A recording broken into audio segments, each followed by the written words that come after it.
بسم اللہ الرحمن الرحیم۔ السلام علیکم دوستو، اس چینل میں سب سے زیادہ پسند کی گئی نیوز اور واقعات میں آج آپ دیکھیں گے، لیکن اس سے پہلے اگر ہو سکے تو لائک اور سبسکرائب کا بٹن ضرور دبا لیں، شکریہ۔ ترک صدر طیب اردوان نے کہا ہے کہ جس طرح شامی سرحد پر تخریب کاروں کا راستہ روکا، اسی طرح مسجد اقصی کی جانب بڑھتے ہوئے ہاتھوں کو توڑ دیں گے۔ صدر رجب طیب اردوان نے اپنی جماعت انصاف اور ترقی پارٹی کے نمائندوں سے ویڈیو کانفرنس سے خطاب کرتے ہوئے کہا کہ بیت المقدس مسلمانوں کے ساتھ عیسائیوں اور یہودیوں کے لیے بھی مقدس مقام ہے۔ جہاں اسرائیل نامی دہشت گرد ریاست نے انسانیت سوزی کی تمام حدیں عبور کر لی ہیں، ترک صدر نے پارٹی رہنماؤں کو بتایا کہ اسرائیلی جارحیت پر میں نے بعض عالمی رہنماؤں سے رابطہ کیا اور سب نے فلسطین کے حق میں ہمارے موقف کی مکمل تائید کی ہے۔ اگر فلسطین میں اسرائیلی ظلم و جبر کے خلاف پوری دنیا خاموش ہو گئی تو ہم اس کے ظلم کے خلاف نہ صرف آواز اٹھاتے رہیں گے بلکہ اسرائیل کے ہاتھوں کو بھی توڑ دیں گے۔ ترک صدر نے مزید کہا کہ اسرائیلی جارحیت پر خاموش رہنے والوں کا انجام عبرتناک ہوگا۔ اسرائیل کی جانب سے بہائے جانے والے خون پر خاموش رہنے والوں کو یہ یاد رکھنا چاہیے کہ ان پر بھی یہ وقت آ سکتا ہے۔ اسرائیلی مظالم کے خلاف آواز اٹھانا ہر ایک حساس دل انسان پر فرض ہے۔ اقوام عالم سے مطالبہ کرتا ہوں کہ وہ بلا امتیاز اسرائیلی جارحیت کے خلاف متحد ہو جائیں۔ دوستو، یاد رہے کہ اسرائیل کی تازہ بمباری میں مہاجر کیمپ کو نشانہ بنایا گیا ہے، جس میں 7 بچوں اور 2 خواتین سمیت ایک ہی خاندان کے 10 افراد کو شہید کر دیا گیا۔ اس طرح مسلسل 6 روز سے جاری راکٹ حملوں میں شہید ہونے والوں کی کل تعداد 149 ہو گئی ہے، جبکہ 800 سے زائد زخمی بھی ہیں۔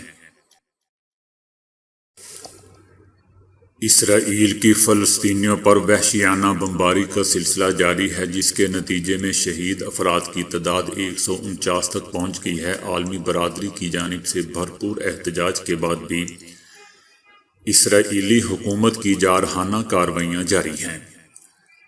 غزہ میں پناہ گزینوں کے کیمپ پر اسرائیل کی فضائی بمباری سے مزید 8 معصوم بچوں سمیت 13 فلسطینی شہید ہو گئے ہیں، جس کے بعد شہداء کی تعداد 149 تک جا پہنچی ہے۔ جبکہ حماس کی جوابی کارروائی میں اسرائیل کے 10 شہری بھی ہلاک ہوئے ہیں، لیکن تجزیہ کاروں کا کہنا ہے کہ اسرائیل میں ہلاکتوں کی تعداد کہیں زیادہ ہے، جو کہ میڈیا سے چھپائی جا رہی ہے۔ اسرائیلی حکومت نے غزہ میں بجلی کے نظام کو بند کرنے کی دھمکی دے دی ہے، جبکہ مسلسل بمباری اور ایندھن کی بندش کے باعث پہلے ہی بجلی کی بندش عام گھروں کو متاثر کر رہی ہے۔ گزشتہ روز بھی غزہ میں اسرائیل نے ریاست دہشت گردی کا مظاہرہ کرتے ہوئے مہاجر کیمپ کے بعد صحافیوں کے زیر استعمال 11 منزلہ عمارت کو نشانہ بنایا، جس کے نتیجے میں پوری عمارت زمین بوس ہو گئی۔ دوسری جانب سعودی عرب نے صورتحال پر اسلامی تعاون تنظیم میں شامل 5 ممالک کے وزرائے خارجہ کا ورچوئل اجلاس طلب کر لیا ہے، جبکہ فلسطین اور اسرائیل کے درمیان کشیدگی کم کرنے اور مذاکرات کی کوئی صورت نکالنے کے لیے امریکی سفیر بھی تل ابیب پہنچ گئے ہیں۔ غزہ میں اسرائیل نے تخریب کاری کا مظاہرہ کرتے ہوئے مہاجر کیمپ کے بعد صحافیوں کے زیر استعمال ایک 11 منزلہ عمارت کو نشانہ بنایا ہے، جس کے نتیجے میں پوری عمارت زمین بوس ہو گئی ہے۔ اسرائیل نے غزہ میں اپنے انسانیت سوز مظالم کی کوریج کو روکنے کے لیے ایک 11 منزلہ عمارت کو خالی کرنے کی وارننگ دینے کے چند لمحے بعد راکٹ حملے کا نشانہ بنا کر تباہ کر دیا۔ اس عمارت میں معروف قطری چینل الجزیرہ سمیت کئی میڈیا دفاتر تھے، جبکہ کئی صحافی یہاں رہائش بھی اختیار کیے ہوئے تھے، جبکہ متعدد افراد ملبے تلے دب گئے، جنہیں نکالنے کے لیے کوششیں کی جا رہی ہیں۔ اسرائیلی جارحیت کے باعث غزہ میں گھر اور رہائشی عمارتیں تباہ ہو چکی ہیں اور 10,000 افراد اقوام متحدہ کے مہاجر کیمپوں میں پناہ لینے پر مجبور ہیں۔ اقوام متحدہ اور متعدد ممالک کے سربراہان نے اسرائیل پر حملے بند کرنے کے لیے زور دیا ہے، لیکن اسرائیلی وزیر اعظم نیتن یاہو نے ان مطالبات کو بالکل مسترد کر دیا ہے۔ روسی سائنسدانوں نے کورونا کی کمزوری تلاش کرنے کا دعویٰ کیا ہے۔ اس وقت دنیا بھر میں 160 سے زیادہ گروپس اور ادارے کورونا کی ویکسین کی تیاریوں میں مصروف ہیں، اور ہر گزرتے دن کے ساتھ ماہرین کورونا سے متعلق نئی سے نئی معلومات اکٹھی کر رہے ہیں۔ روس میں ریسرچ کے ادارے Vector State Research Centre of Virology and Biotechnology نے دعویٰ کیا ہے کہ کمرے کے ٹیمپریچر والے پانی سے کورونا کے پھیلاؤ کو در حقیقت قابو کیا جا سکتا ہے۔ معمولی ٹیمپریچر کے پانی میں کورونا کے 90% زدے 24 گھنٹوں میں مر جاتے ہیں، جبکہ 99.9% زدے 72 گھنٹوں میں مر جاتے ہیں۔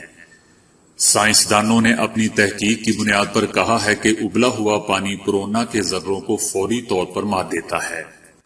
دوستو، روس اگلے ماہ کورونا کی ویکسین کی تیاری کا آغاز کر رہا ہے۔ روس کے گامالیہ انسٹی ٹیوٹ کا کہنا ہے کہ وہ اگلے ماہ کچھ ہزار ویکسین کی تیاری کا آغاز کر دے گا، جسے اگلے برس کے شروع میں لاکھوں کی تعداد تک بڑھایا جائے گا۔ جاپان کے شہر اوساکا میں گیٹ ٹاور اوساکا کی بلند ترین عمارتوں میں سے ایک ہے۔ اس بلڈنگ کی ایک خاص بات عمارت کے اندر تعمیر کیا گیا آپریشنل ہائی وے ہے۔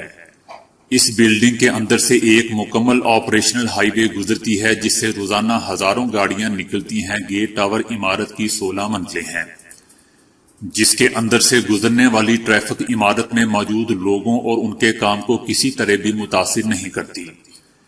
بلڈنگ کے اطراف میں برقی سیڑھیاں بھی موجود ہیں، جبکہ ٹریفک کی روانی سے بلڈنگ میں کسی قسم کا شور اور ارتعاش بھی پیدا نہیں ہوتا، جو اسے اور مزید منفرد بنا دیتا ہے۔ کیلا آم کے بعد سب سے لذیذ، قوت بخش اور زیادہ کھایا جانے والا پھل ہے۔ یہ ایک خوش ذائقہ، خوشبودار، صحت بخش اور شوق سے کھایا جانے والا پھل ہے۔ کہتے ہیں کہ کیلا قدیم ترین پھل ہے جو زمانہ قبل از مسیح سے زیر استعمال ہے۔ سکندر اعظم نے اسے دریائے سندھ کی وادی میں کاشت ہوتے ہوئے دیکھا تھا۔ بر صغیر پاک و ہند میں اس کی کئی اقسام کاشت کی جاتی ہیں۔ سائنسی تجزیے کے مطابق آدھا کلو کیلے میں 450 کیلوریز ہوتی ہیں۔ کیلے میں ٹھوس غذا زیادہ اور پانی کم ہوتا ہے۔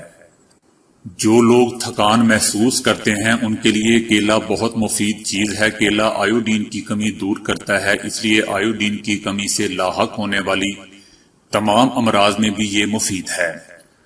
پکے ہوئے کیلے میں نشاستہ زیادہ ہوتا ہے، اس میں فروٹ شوگر بھی خاصی تعداد میں موجود ہوتی ہے۔ کیلے میں غذائی اجزاء 80% ہوتے ہیں، اس میں تقریباً 4/3 حصے پانی، 5/1 حصہ شکر اور باقی نشاستہ حل پذیر ریشہ، معدنیات اور وٹامنز ہوتے ہیں۔ نشاستہ زیادہ ہونے کی وجہ سے کیلا کھانے سے کام کرنے کی صلاحیت میں اضافہ ہوتا ہے، اس میں گوشت بنانے والا جز نائٹروجن زیادہ ہوتا ہے۔ اسٹرابری کے بعد سب سے زیادہ فولاد اسی میں ہوتا ہے۔ کیلے میں پروٹین اور چربی بہت کم مقدار میں پائی جاتی ہے۔ وٹامن کے لحاظ سے کیلا مفید ترین پھلوں میں شامل ہے۔ اس میں وٹامن اے، وٹامن بی اور وٹامن سی بکثرت پائے جاتے ہیں۔ اس کے علاوہ وٹامن ڈی، وٹامن ای بھی پائے جاتے ہیں۔ وٹامن سی کی وجہ سے کیلا مسوڑوں کے لیے مفید ہے۔ اس میں نشاستہ وافی مقدار میں پایا جاتا ہے، اس لیے بچوں کے لیے بھی بہت مفید ہے۔ خشکی دور کرنے کے لیے کیلے کا سفوف دودھ میں ملا کر پیا جائے تو بہت فائدہ مند ہوتا ہے۔ ماہرین کے مطابق جن بچوں پر اس خوراک کا تجربہ کیا گیا وہ 6 ماہ کے اندر ہی اپنے قد و قامت اور جسمانی لحاظ سے دوسرے بچوں سے بڑھ گئے۔ ان کے دانت سفید، چمکدار اور مضبوط ہو گئے۔ اسکول جانے والے جو بچے کمزور تھے انہیں روزانہ 2 گلاس دودھ اور 2 کیلے دینے سے بہت فائدہ ہوا۔ بطور دوا کیلے کے پھل، جڑ، پتے وغیرہ تمام حصے استعمال کیے جاتے ہیں۔ کیلا خشک کھانسی اور گلے کی خشکی کو دور کرتا ہے۔ کمزوری میں کیلا کھانے کا مشورہ دیا جاتا ہے۔ جلے ہوئے مقام پر اس کا لیپ لگانا جلن، سوزش اور درد دور کرتا ہے۔ کہا جاتا ہے کہ آشوب چشم کے لیے کیلے کے پتے آنکھ پر باندھنے سے تکلیف رفع ہو جاتی ہے، اور یہ بھی کہا جاتا ہے کہ جہاں کیلے کا درخت ہو وہاں سانپ نہیں آتا۔ عام افراد درد اور تکلیف کا اظہار کر دیتے ہیں، لیکن ڈیمینشیا اور دیگر مریض اس عارضے کے باعث اظہار نہیں کر سکتے، اسی بنا پر ان کے درد کو جاننا مشکل ہوتا ہے اور کبھی کبھار غلط علاج بھی ہو جاتا ہے۔ اب اسی کمی کے پیش نظر ایک ایپ بنائی گئی ہے۔ ایپ کو پین چیک کا نام دیا گیا ہے، جو مصنوعی ذہانت یعنی آرٹیفیشل انٹیلیجنس اور چہرے کے خد و خال کو دیکھتے ہوئے درد کی شدت کا احساس کرتی ہے۔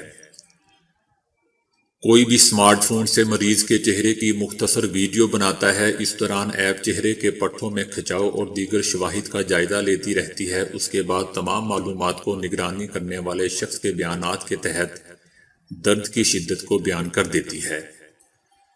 یہ ایپ 90% درستگی سے بتا سکتی ہے کہ کوئی خاتون یا مرد کتنی تکلیف میں ہے۔ خصوصاً ڈیمینشیا کے مریض بولنے سے قاصر ہوتے ہیں اور اپنا دکھ سکھ کسی سے نہیں کہہ سکتے۔ پوری دنیا میں ایسے مریضوں کی تعداد 5 کروڑ سے بھی تجاوز کر چکی ہے اور ہر سال ان کی تعداد میں 1 کروڑ کا اضافہ ہو رہا ہے۔ جاپان بھر میں 400 کاروباری ادارے کورونا عالمگیر وبا کے اثرات کے باعث خسارے کا شکار ہوئے ہیں۔ اس مجموعی تعداد میں ملک بھر کی وہ کمپنیاں شامل ہیں جو دیوالیہ ہو گئی ہیں یا پھر جنہوں نے پیر کے روز دن 11 بجے تک کاروبار اپنے بند کر دیے ہیں اور دیوالیہ ہو جانے کے طریقہ کار کا آغاز کر دیا ہے۔ ان میں ریستورانوں سمیت 54 کاروباری ادارے کھانے پینے کی صنعت سے وابستہ ہیں۔ دیوالیہ ہونے والے ہوٹلوں اور جاپانی انداز کے سرائے خانوں کی تعداد 48 ہے۔ ملبوسات ساز کمپنیوں اور خوراک کی تھوک کی صنعتوں سے وابستہ اداروں کی تعداد 25 ہے۔ امریکی شہری ڈیوڈ رش نے 30 سیکنڈ میں 1 درجن سے زائد ٹی شرٹس پہننے کا ایک اور عالمی ریکارڈ قائم کر لیا ہے۔ امریکی ریاست ایڈاہو سے تعلق رکھنے والے کرتب باز نے اپنی بیوی کی مدد سے ایک کے اوپر ایک ٹی شرٹس پہنی اور یوں 30 سیکنڈ میں 18 ٹی شرٹس پہن کر ایک اور عالمی ریکارڈ اپنے نام کر کے دنیا کو حیرت میں مبتلا کر دیا ہے۔ اس سے قبل یہ ریکارڈ 30 سیکنڈ میں 14 ٹی شرٹس پہننے کا تھا، لیکن دوستو یاد رہے کہ ایسے ہی یہ شخص 150 ورلڈ ریکارڈ بھی بنا چکا ہے۔ تو دوستو آج کے لیے اتنا ہی۔ ویڈیو کو لائک اور شیئر کرنے کا بہت بہت شکریہ۔